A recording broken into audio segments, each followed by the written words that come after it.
Hello दोस्तों, आज हम देखेंगे Korean John Wick. John Wick इसलिए क्योंकि ये मूवी फुल एक्शन थ्रिलर से पैक है। तो चलो विदाउट टाइम वेस्टिंग मूवी की शुरुआत करते हैं। फिल्म की शुरुआत में हम देखते हैं इस चश्मू को, जो कि इन दो लोगों से मिला और इन्हें अपने टॉप में से एक फोन निकाल कर दे दिया। उसने फोन दिया ही था कि तभी वहाँ एक हैवी ड्राइवर की ताबड़तोड़ एंट्री हुई।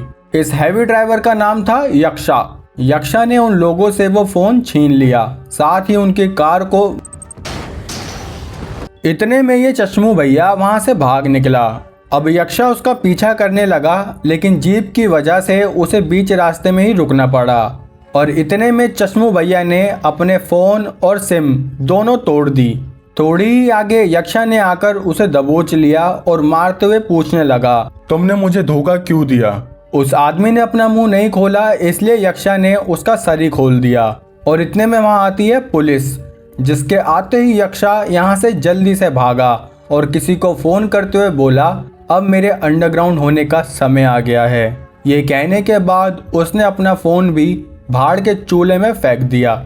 अब 4 साल बाद सियोल के प्रोसिक्यूटर ऑफिस में जिहुन नाम का ऑफिसर एक चेयरमैन पर लगे फ्रॉड के केस को हैंडल कर रहा था। लेकिन उस चेयरमैन के पैसों की वजह से उल्टा जिहुन की इन्वेस्टिगेशन पर ही सवाल खड़े हो गए और उसके प्रमोशन की जगह डिमोशन हो गया। अगले दिन वो अपनी माँ बहन से मिला और उन्हें दुखी होते हुए बोला, मेरा ट्रांसफ़र एनआईए में हो गया है। असल में एनआईए ऑफिस में काम के नाम पर सिर्फ आराम होता था, इसलिए ऑफिस में भी जिहुन को मिला के कुल 2 ऑफिसर थे। जिहुन का उस ऑफिस में बिल्कुल मन नहीं लगता और एक दिन एनआईए की डायरेक्टर उसके साथी ऑफिसर से मिलने पहुंची। वो बोली कि तुम्हें चाइना में एक मिशन के लिए जाना पड़ेगा, लेकिन वो ऑफिसर उस मिशन को जिहुन पर ही डालने लगा। जिहुन तो पहले से ही इस बेजान जिंदगी से बोर हो रहा था, इसलिए वो मिशन के लिए मान गया। लेकिन उसने एक शर्त रखी कि अगर उसने अपना मिशन पूरा किया तो उसको उसकी पोजीशन वापस दे दी जाएगी। डायरेक्टर भी इस बात के लिए मान गई। अब जिहुन आराम से बिजनेस क्लास से चाइना के लिए निकल गया। डायरेक्टर ने उसे बताया था कि चाइना के उस शहर में दुनिया भर के स्पाई रहते हैं और तुम्हें उन्हीं स्पाई के बीच में से रियल इन्फॉर्मेशन निकाल कर लानी है, जो कि इंटेलिजेंस के लिए काफ़ी ज़रूरी थी। और वो क्या इन्फॉर्मेशन है हमें आगे पता चलेगा। जिहुन एयरपोर्ट पहुंचा, जहां उसे ये कोरियन आदमी लेने आ गया। कार में जिहुन उससे शहर के स्पाई के बारे में पूछने लगा, लेकिन उस आदमी ने अपनी जन्म कहानी बता दी पर स्पाई के बारे में कुछ नहीं बोला। अब वो एक ट्रैवल एजेंसी में पहुंचे, जिसके अंदर ही उन्होंने अपना खुफिया कोरियन ऑफिस बनाया हुआ था। यहाँ भी जिहुन स्पाई के बारे में पूछने लगा, लेकिन फिर उसे कोई कुछ ना बताए। तभी जिहुन ने देखा कि कुछ एजेंट्स वहाँ से 2 बैग लेके जा रहे हैं। वो उनके साथ उन्हीं की कार में बैठ गया। वो लोग उसे उतरने के लिए कहने लगे, लेकिन वो तो ऐसे फेविकोल पर जाकर बैठा था कि उठने का नाम ही न ले हुए बंदा। अब थक हार के वो एजेंट्स जिहुन को भी अपने साथ लेके चल दिए। ये सभी एक जगह पहुंचे जहां हमें दिखा यक्षा, जो कि इन एजेंट्स का बॉस है। उसने पूछा, ये चिरकुट कौन है? अरे मैं जिहुन। कपड़े पहनाओ इसको यार। तभी उनका एक और आदमी वहां आया और उन्हें अंदर बिल्डिंग में ले गया। जिहुन और ये मोहतरमा बाहर ही उनका वेट करने लगे। जब ये अंदर बिल्डिंग में पहुंचे तो वहां इनके ही दुश्मन पहले से अंदर थे, क्योंकि इस आदमी ने इन्हें धोखा दिया था। अब दोनों तरफ से फायरिंग स्टार्ट हो गई, जिसमें यक्षा की टीम जीत गई। जब वो बाहर आए तो उन्होंने उस धोखा देने वाले आदमी को पकड़ लिया। यक्षा ने उससे धोखा देने की वजह पूछी तो वो आदमी बोला कि मेरी फैमिली उन लोगों के कब्जे में है। यक्षा ने उस ब्लैकमेल करने वाले शख्स का नाम पूछा तो उस आदमी ने कुछ नहीं बताया, इसलिए गुस्से में आकर यक्षा ने उसे वहीं शूट कर दिया। ये सब कलाकारी जिहुन कार से देख रहा था। उसने दूसरे एजेंट से इस सब के बारे में पूछा तो दूसरे एजेंट ने उसे क्लोरोफॉर्म स्मेल करा के बेहोश कर दिया। अब जब जिहुन को होश आया तो वो एक कमरे में बेड पर एक लड़की के साथ था। उस कमरे की हालत ऐसी थी जैसे उन्होंने काफ़ी ड्रग्स लिए हों। जिहुन कपड़े लत्ते पहनकर वहां से निकलता कि गेट पर पुलिस आ गई। अब वो पुलिस से डरते हुए खिड़की से ही भागने लगा। निकलते निकलते वो इस पाइप पर लटका और वो पुलिस से भागते हुए मार्केट में आया, जहां उसे यक्षा दिख गया। यक्षा उसे बोला, अरे चिरकुट, क्या बात है, तुम तो वहां से भाग आए। अरे भाई, वहां से गिरकर मेरी पैंट फट गई। बेटा, कुछ और फटने से बचानी है तो यहाँ से भाग जाओ। भाई, मैं पार्ट टाइम दर्जी हूँ, इसलिए बिना अपना मिशन पूरा किए मैं नहीं जाऊंगा। ये सब सुनकर यक्षा कार में बैठा और वहां से जाने लगा। जीहुन भी जैसे तैसे कार में घुस ही गया। तभी उसको डायरेक्टर की कही बातें याद आई कि यक्षा से हमेशा बचकर रहना और उस पर भरोसा तो बिल्कुल मत करना, क्योंकि यक्षा अपने मिशन पूरे करने के लिए रूल से बाहर जाकर काम करता है। उसके मिशन पूरे होने की वजह से हाई अथॉरिटीज भी उसे कुछ नहीं कहती। यक्षा उसे अपने अड्डे पर लेके आया, जहां यक्षा की टीम के बाकी एजेंट्स थे। यक्षा के कहने पर उन्होंने जीहुन को सब बताना शुरू किया कि कोरिया इंटेलिजेंस के एक एजेंट मून लापता है।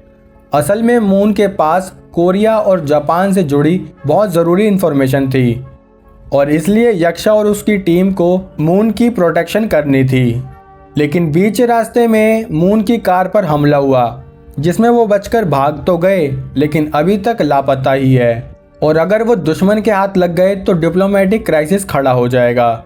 ये सच खुलने के बाद यक्षा वहां से बाहर आ गया और उसके पीछे पीछे जीहुन भी पहुंचा। ये दोनों बाहर बैठकर सुट्टा सूतने लगे कि तभी उनके एक एजेंट ने आकर बताया कि उस धोखा देने वाले आदमी को D7 ने ही धमकी दी थी और उनकी कॉल ट्रेस हो गई है। असल में D7 एक जापानीज स्पाई है। यक्षा ने उन्हें कहा कि तुम उस कॉलिंग लोकेशन पर पहुंचो और वो खुद जीहुन को लेकर एक रेस्टोरेंट में आया, जहां उसने इस नॉर्थ कोरियन स्पाई से कुछ इन्फॉर्मेशन के बदले D7 की करंट लोकेशन पता कर ली।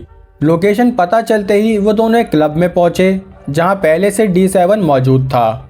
यहां यक्षा की टीम भी उस कॉलिंग वाली लोकेशन पर पहुंच रही थी। यक्षा D7 से मिला और तब हमें पता चला कि D7 और यक्षा एक दूसरे को पहले से जानते हैं। यक्षा ने जीहुन को D7 का परिचय देते हुए बताया कि D7 एक जापानीज स्पाई है। वो दोनों बातें कर रहे थे कि तभी D7 के फ़ोन पर एक नोटिफिकेशन आया और वो जभी के जभी वहां से निकल गया। जीहुन के पूछने पर यक्षा ने बताया कि उनकी टीम D7 के अड्डे पर पहुंच चुकी है और उन्होंने मून को भी छुड़ा लिया। अब यक्षा और जीहुन भी अपने अड्डे पर पहुंचे, जहां उन्हें पता चला कि उसकी टीम को मून तो नहीं मिला, लेकिन D7 ने इस लड़की को किडनैप किया हुआ था। यक्षा उस लड़की से पूछने लगा, तुम कौन हो? लेकिन उसके पूछने का तरीका जीहुन को सही नहीं लगा। वो बोला, ये कोई तरीका है? चुप साले, बहुत बकैती करने लगा है। यक्षा ने कहा कि जल्दी से इस लड़की के बारे में पता लगाओ और ये कहकर वो उसी रेस्टोरेंट वाली कोरियन स्पाई के पास चला गया। अब इनके आदान प्रदान के बाद उसने उस स्पाई से इस लड़की के बारे में पूछा। उसने बताया कि ये तो यूरी है, मून की बेटी। यहाँ बाकी एजेंट सच्चाई पता करने के लिए यूरी को इलेक्ट्रिक शॉक देने वाले थे, लेकिन जीहुन उसे बचाने के लिए एजेंट से ही लड़ने लगा, जिस बीच यूरी ने पिस्तौल उठाई और वहां से जीहुन के साथ भाग निकली। लेकिन बीच रास्ते में ही उसने जीहुन को कार से उतार दिया।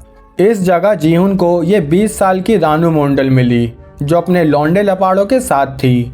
वो जीहुन के पास आई और आज रात के लिए पूछने लगी, लेकिन बेचारे जीहुन को अभी अभी यूरी ने धोखा दिया था, तो वो ये पाप कैसे करता। इसलिए इन लोगों ने ही उसके साथ पाप कर दिया। ये सब कलाकारी चली रही थी कि पीछे से यक्षा आ गया। उसे देखते ही ये सारे ऐसे हो गए जैसे इनके सगे भाई का बाप आ गया हो और वहां से चुपचाप चले गए। तभी यक्षा ने जीहुन में भर के एक लात मारी और मार मार के उसके अंजर पंजर हिला दिए। वो लड़की कहाँ है? मालिक, वो तो भाग गई। अब ये दोनों एक वैन में आए, जहां बाकी एजेंट्स यूरी को ट्रैक कर रहे थे, क्योंकि उन्होंने उसकी बॉडी पर ऐसा लिक्विड लगाया था जिससे वो उसे 18 घंटे तक ट्रैक कर सकते थे। उन्होंने यूरी की लोकेशन ट्रैक करी और आज तक से भी तेज स्पीड में उसकी लोकेशन पर पहुंच गए। उसकी लोकेशन उन्हें एक रेजिडेंशियल बिल्डिंग के पास ले आई। जब वो बिल्डिंग में चेक करने लगे तो उन्हें यूरी नहीं बल्कि मून मिला, जिसके पेट में गोली लगी हुई थी। असल में ये उन सब के लिए एक जाल था, क्योंकि जब वो ये सब देख ही रहे थे तभी जीहुन ने आकर बताया कि पुलिस आ चुकी है और मून के मर्डर का शक अब यक्षा और उसकी टीम पर ही होगा। यक्षा ने मून से वो इन्फॉर्मेशन मांगी, लेकिन मून ने कहा कि उसका कोई फायदा नहीं, बस मेरी बेटी को जापानीज स्पाई से दूर रखना। अब वो लोग वहां से भागने लगे। भागते भागते इनकी पुलिस से भी फाइट हुई, जिसमें काफी पुलिस वालों को इन्होंने मार गिराया। जीहुन और एजेंट गर्ल वैन के पास पहुंचे, जहां लड़की तो आसानी से कूद गई, लेकिन जीहुन की वहां से कूदने में फटने लगी। पर जैसे ही उसको पुलिस ने कवर किया, अपनी जान बचाने के लिए वो वैन पर कूद गया। वैन में यक्षा को उनके खबरी ने बताया कि पुलिस उनकी नकली ट्रैवल एजेंसी में चेकिंग कर रही है, इसलिए उन्हें अपना दूसरा अड्डा खत्म करना पड़ेगा, क्योंकि पुलिस वहां भी चेकिंग करने पहुंचने वाली होगी। इसी रीजन से उन्होंने अपना दूसरा अड्डा भी उड़ा दिया। जीहुन ने यक्षा से कहा कि आखिर मून को पकड़ने का तुम्हारा असली मकसद क्या है? क्या वो तुम्हें पैसे देने वाला था? क्योंकि मुझे जितना पता है तुम पैसों के लिए कुछ भी कर सकते हो। यक्षा ने कहा, जरूर तुम्हें किसी ने मेरे खिलाफ भड़काया है। और तभी उसको D7 का फोन आ गया, जिसने कहा कि तुम्हें मेरी चीजें नहीं लेनी चाहिए थी, जिसका अंजाम अब तुम भुगत रहे हो। यक्षा समझ गया कि ये सब D7 ने ही किया है। D7 बोला कि सुबह तक तुम्हारे लिए एक वांटेड नोटिस जारी हो जाएगा, क्योंकि तुमने एक गवर्नमेंट ऑफिशियल मतलब मून को मारा है।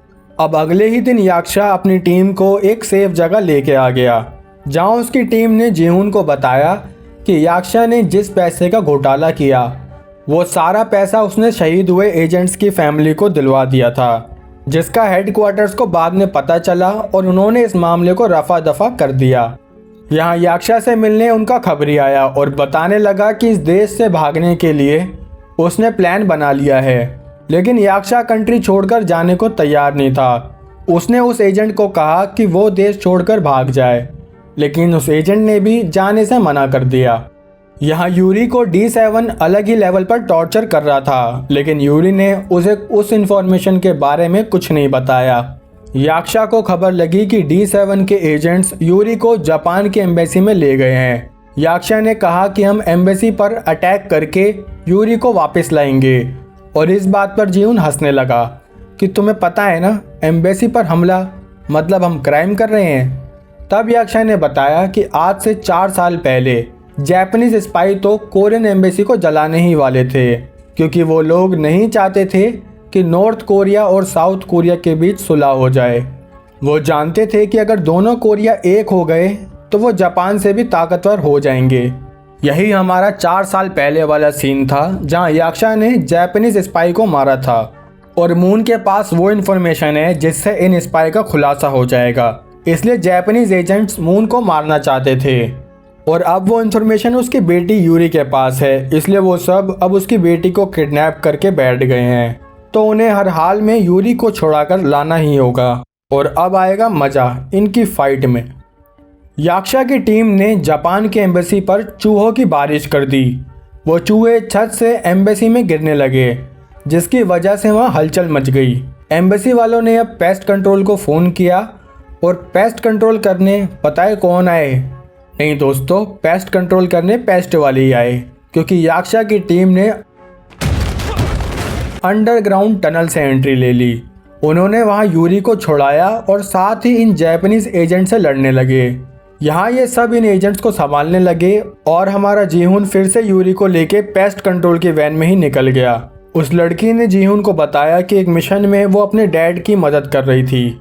उस मिशन में मून को लगा कि वो नॉर्थ और साउथ कोरिया के लिए काम कर रहा है, लेकिन असल में उसके काम से सिर्फ जापान को मदद हो रही थी।